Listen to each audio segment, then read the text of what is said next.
Hey,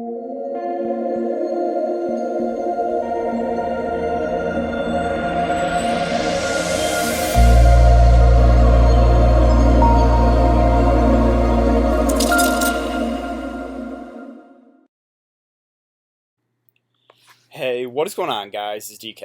Back at you with another video here to give you my final look breakdown of the NFL Week 1 main slate here on Draftkings. Before I get into the video, if you guys are new to the channel, my name is DK. I make daily videos breaking down NBA, NFL, PGA, and esports, daily fantasy sports slates.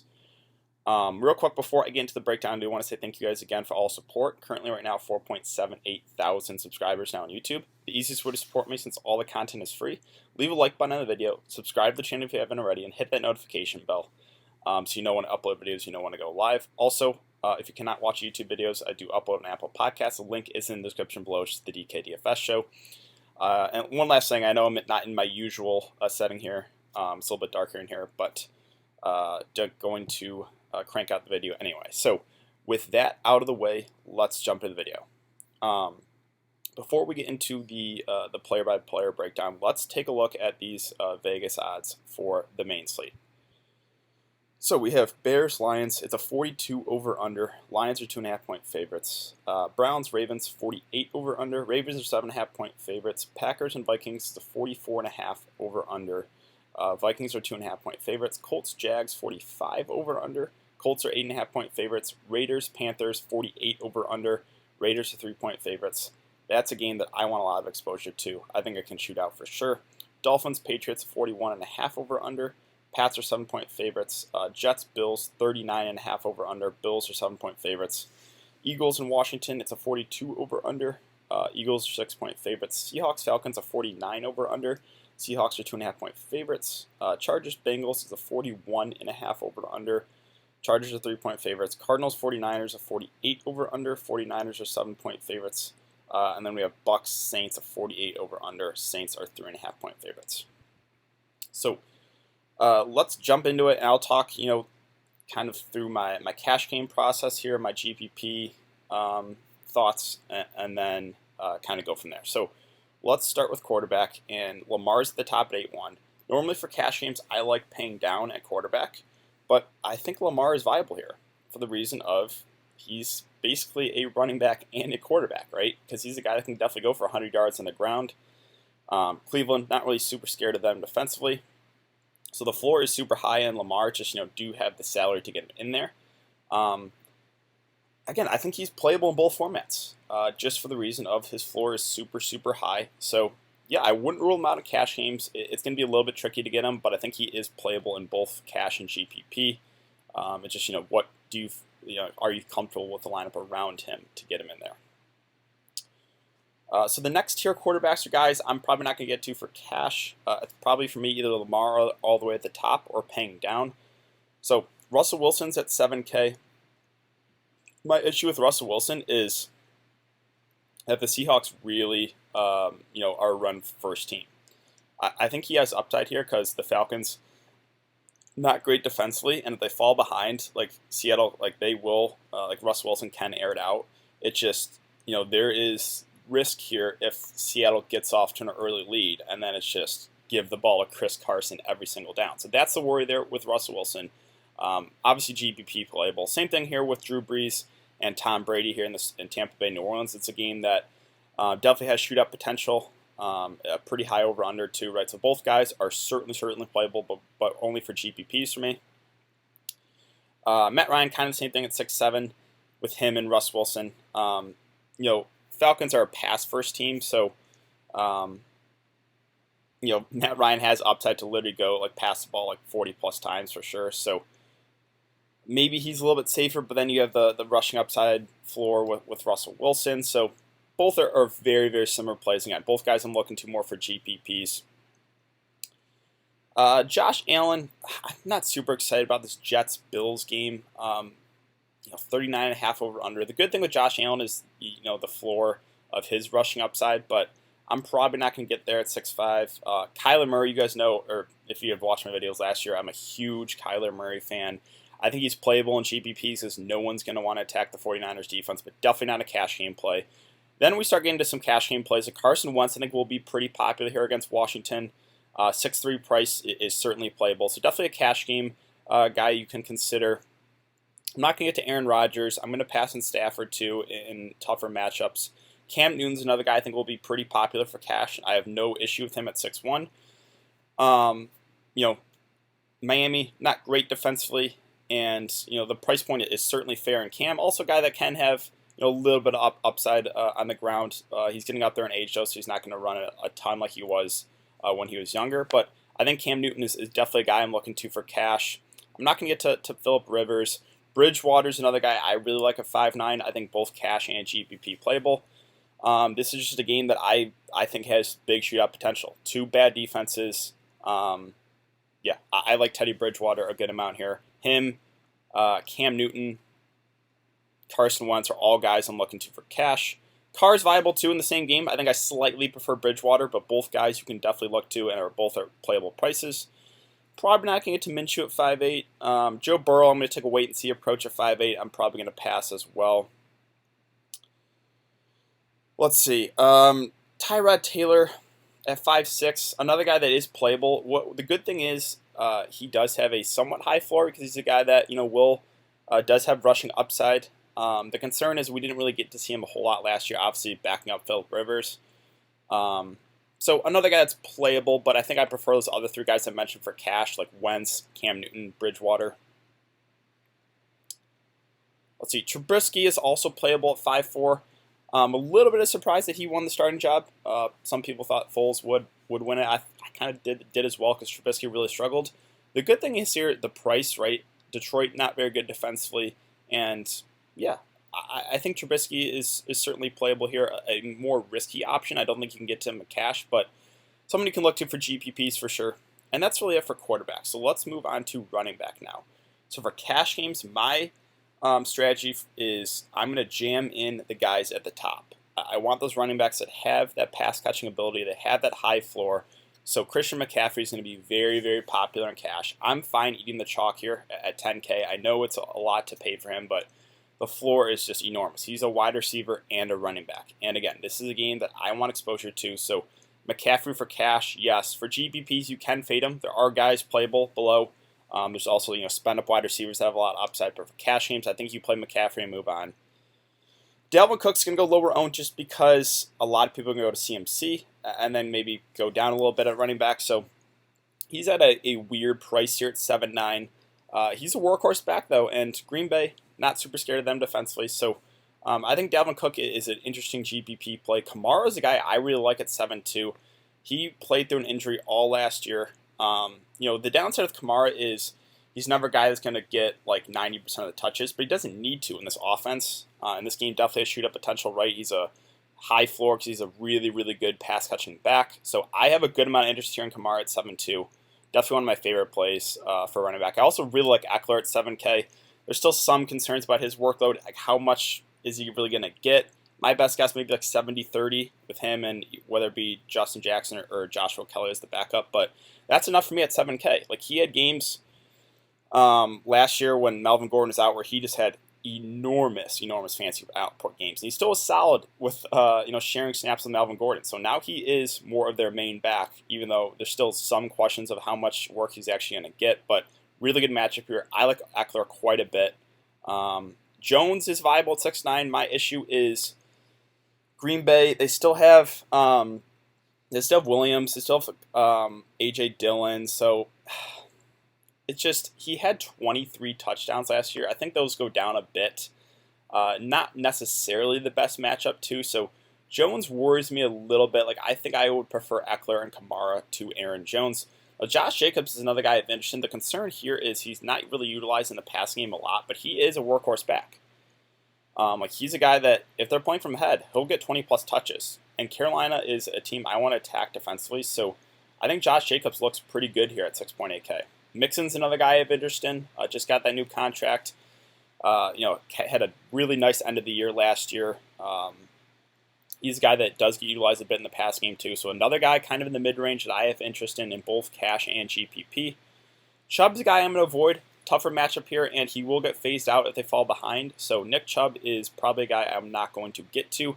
Kenyon Drake's at 6.4. He's playable in GPP setting. I think the other running backs I mentioned above him are guys I would maybe look to for cash. The tougher spot obviously warrants kind of more the GPP play, but he is a guy that has huge upside in Carolina or Arizona, I should say, loves targeting their running back. So I do have interest in there in Drake. Yes, Miles Sanders at 6'3". This is an interesting one because he was a guy that was going to be very popular in this week, but he injured his hamstring. He's listed as questionable. I think there's a decent chance he does play, but I'm worried they're going to limit his workload if he does. So Sanders is a guy right now that I'm going to avoid if he plays at 6'3". And I do expect him to play, but in limited fashion. Carson's at 6'2". Yeah, right. It's a decent spot here, and if Seattle is playing from ahead, they will go to Carson 20+ times. The issue with Chris Carson is not a guy that gets utilized a whole lot in the passing game, which that makes his floor a little bit lower. Gurley, the big question mark is, what's his workload going to be? How's his knee, right? He's a guy that's been dealing with injuries the last couple of years, so a riskier play, but definitely viable at 6'1". Fournette, I'm going to pass on. James White's too expensive. Dave Montgomery looks like he's going to play, but again, I'm a little bit worried about his workload too with that groin injury, so probably going to stay away from Dave Montgomery as well.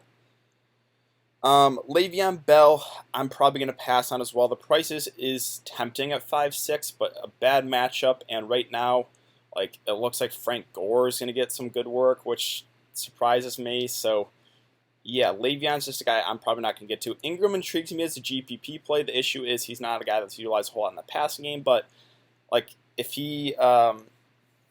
Baltimore's playing from ahead, they can give the ball to Mark Ingram 15 or so times. The issue also is though that they don't that's probably his upside is 15 carries because they will give other running backs touches. So yeah, playable for GPPs, but probably not going to get to for cash. Scroll down a bit more. I'm not going to get to Hunt. He's a guy that they should be playing from behind, which is actually good for Kareem Hunt, but we're not really getting him at a discount there at 5'1".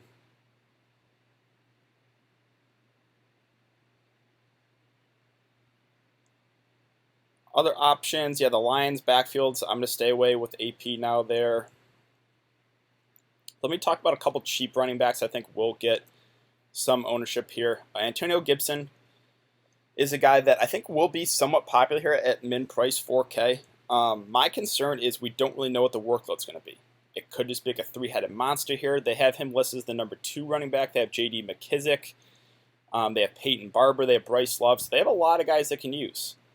And if Gibson is going to be popular, that's a play I'm okay getting away from, just because we don't really know what his workload's going to be. So, sure, he's playable, but I think he's risky. I don't know if I'm going to get to him in cash. And then the other guy I'll mention here is James Robinson. Looks like he is going to be their starting running back. The concern is they have Chris Thompson as the pass-catching back. They have other running backs as well. How much workload is he really going to get? They should be playing from behind this one. So, yeah, right? Him, Antonio Gibson are playable cheap backs, but they're definitely riskier options. All right, so let's move on to receiver now. Receiver, I am going to spend down in cash games for the reason of I want that floor with running backs. So these spend up receivers are guys that I'm going to be looking to for GPPs. Michael Thomas, right, if you're not going to get to McCaffrey, he makes for an interesting pivot in GPPs. I know he's $1,000 cheaper, but he's the guy that has absolutely enormous upside. Absolutely enormous. He's had huge games against Tampa Bay. The whole Michael Thomas narrative at home, playing in the Dome. Right, he looks like a really solid GPP play. Just, I'm not going to get to these spend-up receivers for cash. Julio's at 7.7.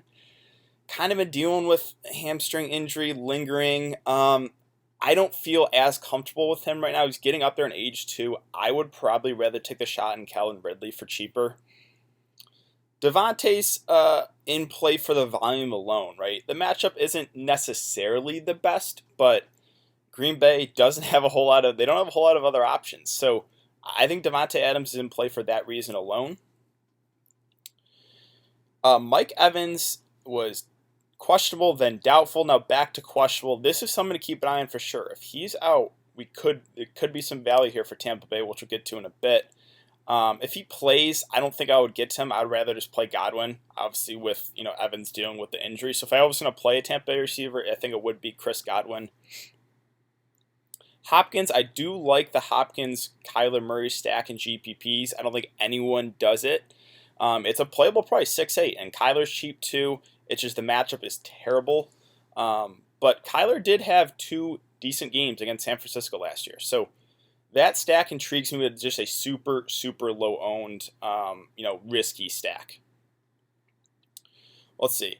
Other guys here, kind of more in the mid range. I like Adam Thielen with no Stephon Diggs. He is going to be the number 1 guy.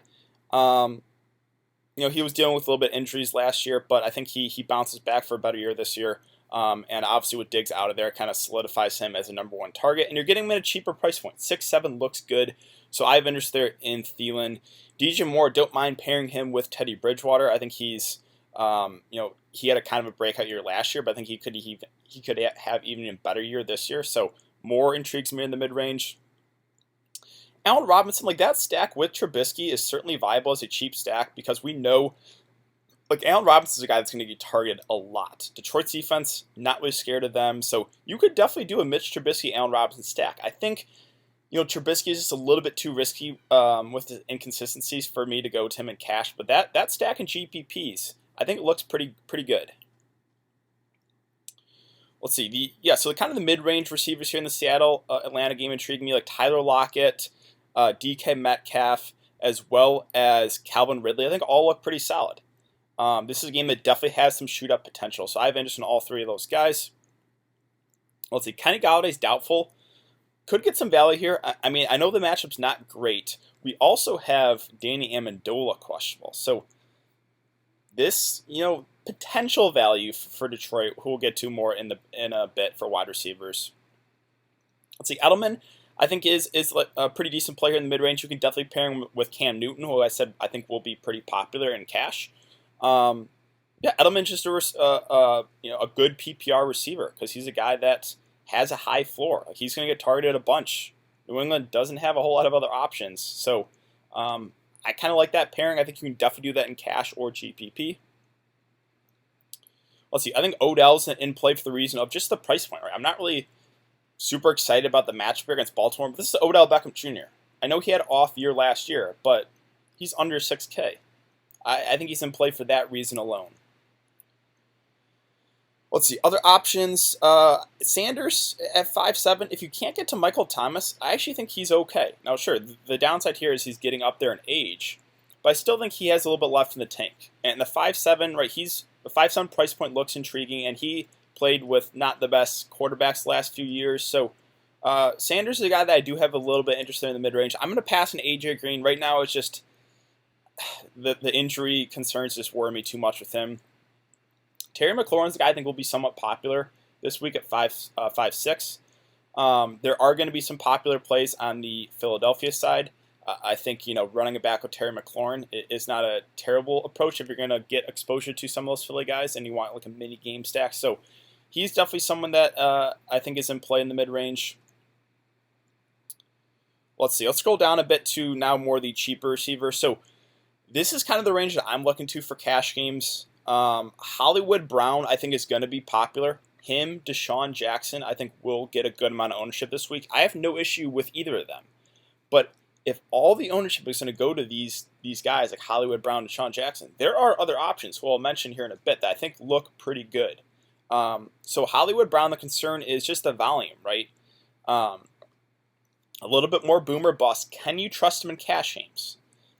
And still, his snaps weren't amazing last year. He wasn't a guy that was playing 80-90% of the snaps. So that's a concern. Also, Lamar Jackson's a guy that will keep it himself a lot. So Hollywood Brown is certainly in play, and I don't have an issue. But if he's going to be super, super popular, there are other pivots. One of those pivots, Henry Ruggs. I like both wide receivers for the Raiders. I like them both a lot here. I don't know if they're going to be that high owned. Tyrell Williams now out for the year. So Henry Ruggs and Bryan Edwards are the number 1 and number 2 receivers. And again, I mentioned this game I want exposure to. So I like both receivers a good amount here as cheaper options. Anthony Miller's viable too if you can't get to Allen Robinson. He's a guy that has had good games against Detroit last year. He went for 13 and 140. or was it 940, I should say, and then, well, I guess that was the one big game, but he is their number 2 guy. Obviously, a little bit riskier. Like, I feel like if you have this salary, I would feel more comfortable getting to Robinson to pair with Trubisky if you wanted to go that route. But you could do an Anthony Miller, Mitch Trubisky stack. It's just obviously a bit more risky. Yeah, all right. So Deshaun Jackson, I mentioned him. I think he's gonna be popular.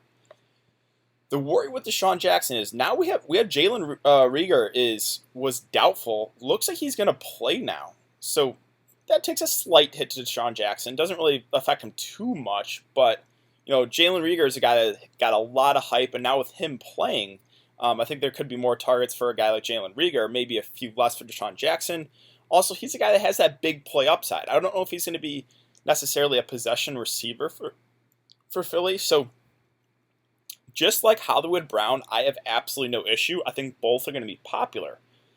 But I think there are other ways to go if you want to get off those chalky receivers. Yeah, so I mentioned Galladay doubtful. Amendola is also questionable. We could have some potential value with guys like Marvin Hall and Quintez Cephas down there for the Lions. Justin Jefferson looks like he is going to be their number 3 receiver right now. So the way it stands, I think I would rather get to Olabisi Johnson. If he is going to be their number 2 receiver, I think he makes for a pretty decent value play. Steven Sims was a guy that kind of had a big end of the year there for Washington. He's going to be a starting receiver. Probably will be their number 2 guy. I think if people are going to get to a Washington receiver, they're going to go with McLaurin. So Sims is a guy you could look to a pivot if you want some Washington exposure. Let's see. Other options. Samuel's kind of been a disappointment in camp, but he should be used more in the slot. I think that actually does help him. Not really getting him at an amazing discount, but he's someone that does intrigue me in GPPs. I don't think a lot of people get to him. Preston Williams, I like as a cheap option here at 4 or 5. He will be the number 2 receiver. The issue was he was kind of dealing with a knee injury, but he's a full participant in practice. Looks good. He had a nice year last year. So I think Preston Williams at 4 or 5 looks like a pretty decent option.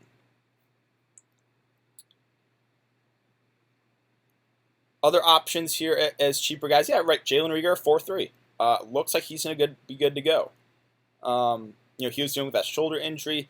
The worry is kind of the same thing as Miles Sanders. Right? Are they going to utilize him for a full workload? There's a chance they might limit him, which does worry me a little bit here.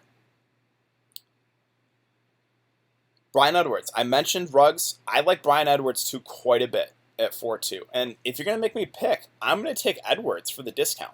4-2. This type of matchup, I think he looks like a really, really solid play as a cheap wide receiver. Olabisi Johnson, it's looking like he's going to be the number 2 guy. And with that the case, like the number 2, like we saw Diggs and Thielen both have good years last year. Like Olabisi Johnson at 4-1, if he's going to play most of the game, I think he looks like a pretty good option as well here. And then we get to so let's go to first Tampa Bay. So I want to talk about a couple potential plays here if Mike Evans is out. So obviously Godwin would probably get a few extra targets if Mike Evans is out, but then we could have some value here. And these 2 guys would look pretty decent. Depending on who kind of steps in, whether it be Scotty Miller or whether it be Justin Watson. Kind of just got to keep an eye on this, but if Mike Evans is out, whoever ends up picking up the start would look like a pretty good play. I think both would be playable, but whoever ends up starting for Mike Evans, I'd feel a little bit more comfortable with. Both are really cheap, 4 and 3.8K, so that's potential value right there with those Tampa Bay receivers. Also, we'll go to Detroit. Don't feel as good about it because it's not the best matchup, but if Galladay's out and Amendola's out, like Marvin Jones at 5-5, he would probably be targeted a whole bunch. Obviously, it would probably be a little bit of a boost to Hockenson. So you could look to Marvin Jones, or you could look to a guy like Marvin Hall, 3-9. I mean, it's not going to be like an amazing, you're not going to feel great about it, but if he steps in and it's like their number 2 guy for Detroit, he could be another potential value there for a wide receiver. So I think that really wraps up, but that's my plan right now for cash is I want to jam in those workhorse running backs that have PPR upside. And then I'm probably going to go cheap at wide receiver. I think there are a lot of potential plays down here that you can definitely look to for cash games. That is going to be my cash game approach. For GPPs, I mentioned you can obviously go a bunch of different ways. You can fade McCaffrey. You can maybe spend up on wide receiver. But for cash games, I'm going to jam in 3 running backs. I'm going to jam in 3 workhorse running backs and then spend down wide receiver, spend down at tight end. Tight end, yeah, Kittle. We were wanting to target tight ends against Arizona all year last year. He is obviously their number 1 guy as far as a receiver. The receiving cores, or the wide receiver, they're a little bit thin right now. So Kittle should solidify him. The issue is, if San Francisco gets off to an early lead, they will pound the rock. They like running the football. So that's a slight concern. So definitely more of a GPP play. Kind of the same thing for Mark Andrews. He was great, amazing last year in limited time. I think the snaps do go up. The price point is certainly playable. But right now, I'm going to take a wait-and-see approach. I think he's more, again, just in play for GPPs. Waller, I like at 5'9". He had a breakout year last year. Again, they have 2 rookies starting at wide receiver, so Waller's a guy that should be targeted a bunch here. I mentioned, probably this is like the 4th time I mentioned, but I like this game a lot. This is probably my favorite game to target because a lot of cheap plays. I think it does have shoot-up potential. Ertz at 5'8". He's a safer option. He's going to get targeted a bunch. Washington, not the best defensively. So no issue there with Ertz. Let's see. Not super interested in Cook or Hunter Henry or Austin Hooper right now. I'm probably going to pass on Gronk too at 4'9". You can pair him with Brady as a cheap stack, but I'm going to take a wait-and-see approach there. A couple of options that really stand out to me. Hayden Hurst at 4'3". I think he's my favorite option. They said he's going to be an every down tight end for the Falcons. And this is another game that has shoot-up potential. We saw what Austin Hooper did last year. He had an amazing year. Hayden Hurst is a good pass-catching tight end. He just wasn't utilized a whole lot because Baltimore had so many tight ends. So I like Hayden Hurst. I like him quite a bit. I think he's your top cash game tight end right now. Definitely one of my favorite plays of the day. Gesicki's interesting as well at 4'5". You can pair him with Ryan Fitzpatrick, who I actually didn't mention. I think Fitzpatrick is playable. We've seen upside games from Ryan Fitzpatrick, and if they're playing from behind, that obviously helps. So you could do a Ryan Fitzpatrick, Mike Gesicki stack. Hawkinson, if both Galladay and Amendola are out, should solidify the targets for him, for Marvin Jones. I know the matchup's not great, but you can look to him. I think he's more of a GPP play, though. I feel more comfortable going to Hayden Hurst. Goddard's viable at 4'1". They'll still utilize him. They'll utilize 2 tight ends a lot, so he's playable as well. Let's see. I'm probably not going to get to Dawson Knox or Jimmy Graham. OJ Howard, I'm not going to get to. Doyle's playable at 3'6". He is their number 1 guy. Kind of had an off year last year, but they had Eric Ebron, who's no longer there. So, yeah, Doyle intrigues me as a value play. I don't think he's going to be that high owned. But he's someone that you can look to for sure. Ian Thomas at 3'4". He is now their number 1 tight end with no Greg Olsen. I think he looks like a pretty good option too. If you want to save some money, I have interest in Ian Thomas. I think both cash and GPP viable. Chris Herndon, I know it's not at the best spot, so this is I probably won't go there yet, but he is set for a breakout year. He's been getting a lot of hype here in this Jets camp. And he was, basically injured all year last year. So I have interest in Herndon. I have him in season long, but I'm probably not going to go there in week 1 just because of the matchup there against the Bills. And I think that really wraps it up. So let's go over to defense really quick. I mentioned that I'm jamming in for cash games 3 workhorse running backs. So I'm probably going to spend down in cash. A couple teams that intrigue me here, actually like the Dolphins at 2K. New England is not the same team, obviously, without Brady. It's going to be interesting to see how Cam Newton works in this offense. I just think, the price point makes the Dolphins as a team playable.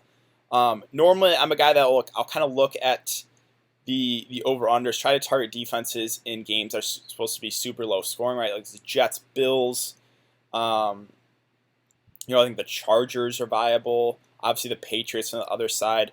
So let's go back over and look at the prices. All right, so the Bills, they're going to be one of the top defenses. You're going to have to pay a premium for them. So I like the Bills. It's just again, you're not really getting them at a discount. Eagles are certainly playable. Washington as a team not expected to be great this year. So, there are some safer defenses at the top, but you're going to have to pay premiums for them. Let's see. The Chargers going up against a rookie quarterback, 2-8. I think they're playable. Actually, the Lions, even though they weren't a great defense last year, going up against Trubisky at 2-7. Another defense that I think is in play in the mid-range. I think the Vikings at 2-5 look pretty good. I know they're going up against Aaron Rodgers, but I like that price a little bit. Yeah, you could look to the Jets too at 2-1, right? That's supposed to be a super, super low scoring game. If you can't get the Bills at the top, the Jets should be all right. Not a whole lot of points are supposed to be scored in that one, so you can look to the Jets as well. I think that's really going to wrap it up for the video today, guys. So if you have been enjoying the content so far, I'd really appreciate it if you leave a like button on the video, subscribe to the channel if you haven't already, and hit that notification bell just so you know when I upload videos, you know when I go live. Sorry for uploading this video later. I wanted to get this video up a couple days earlier, but just been traveling, haven't really had the time. Also, I will let you guys know if I'll be able to live stream tomorrow. If I do, probably be 45 minutes to an hour before lock on my YouTube channel. So I'll let you guys know on Twitter tomorrow if I will be able to live stream. So thanks again, guys. I hope you guys all have a good day. Really, really excited for Week 1 NFL, and I will see you all later.